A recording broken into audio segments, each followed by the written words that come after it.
அஸ்ஸலாமு அலைக்கும் வரஹ்மத்துல்லாஹி வபரகாத்துஹு. 5 நிமிட மதர்சா.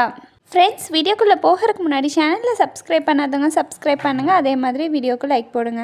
நீங்கள் போடுற லைக்னால வீடியோ நிறைய பேத்துக்கு ரீச் ஆகும். அதனால் 1-2 ஹதீஸை எட்டி வச்ச நன்மை இன்ஷால்லா உங்களுக்கும் கிடைக்கும். அதனால் லைக் போடுங்க. இஸ்லாமிய வரலாறு. இப்ராஹிம் நபிக்கு வந்த சோதனை. இப்ராஹிம் அலைஹிஸ்ஸலாம் அவர்களின் முழு வாழ்க்கையும் சோதனை நிறைந்ததாகவே இருந்தது. ஆனால் ஒவ்வொரு சோதனையின் போதும் வல்ல அல்லாஹ் அவர்களுக்கு வெற்றியை தந்தான்.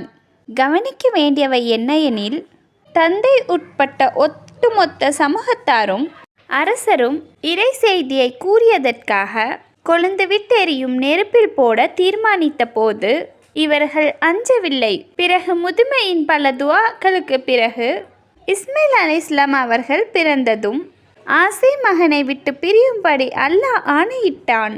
அந்த மழலை வளர்ந்து சிறுவனான போது அவரை தனக்காக அறுத்து பலியிடுமாறு அல்லாஹு தாலா ஆணையிட்டான். இது போன்ற ஆணையை கேட்டு பெரும் வீரர்களும் ஆடிப்போவார்கள். ஆனால் இப்ராஹிம் அலைஹிஸ்ஸலாம் மனம் குன்றாமல் தனது பச்சிளம் பாலக்காரை அல்லாஹ்வுக்காக அறுத்து பலியிட தயாரானார்கள்.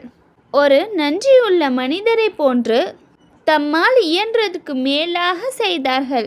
நிச்சயமாக இவர்களின் ஒப்பற்ற கட்டுப்பாடும் வழிபடுதலும் முழு உம்மத்தினருக்கு சிறந்த முன்மாதிரி ஆகும். இதில் நிறைய படிப்பினைகள் உள்ளது. இப்ராஹிம் அலைஹிஸ்ஸலாம் வாழ்க்கை வரலாறு முழுவதும் நம்ம சேனலில் ஏற்கனவே அப்லோட் பண்ணியிருக்கேன். விருப்பம் இருக்கவங்க போய் பாருங்கள். ஒரு ஃபரலை பற்றி. குடும்பத்தாரை தொழ தூண்டுங்கள். உமது குடும்பத்தாரை தொழும்படி ஏவுவீராக. மேலும் அதன் மீது நீயும் நிலைத்திருப்பீராக. நாம் உம்மிடம் உணவு கேட்கவில்லை, உமக்கு நாமே உணவு கொடுக்கிறோம். நல்ல முடிவு இறை அச்சத்திற்கு உரியது என அல்லாஹு தாலா குர்ஆனில் கூறுகிறான். சூரா தாஹா. ஒரு சுன்னத்தை பற்றி. அல்லாஹ்விடம் அன்பை வேண்டுதல். அல்லாஹ்வின் அன்பை வேண்டுவதற்காக இந்த துஆவை வழக்கப்படுத்தி கொள்ளுங்கள்.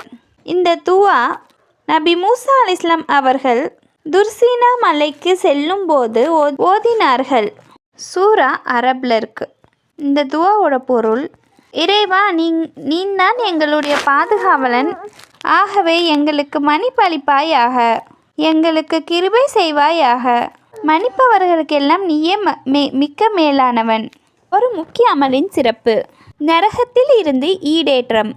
நபி ஸல்லல்லாஹு அலைஹி வஸல்லம் அவர்கள் கூறினார்கள், மஹ்ரிப் தொழுததும் 7 முறை இதை ஓதிக்கொள்ளுங்கள்.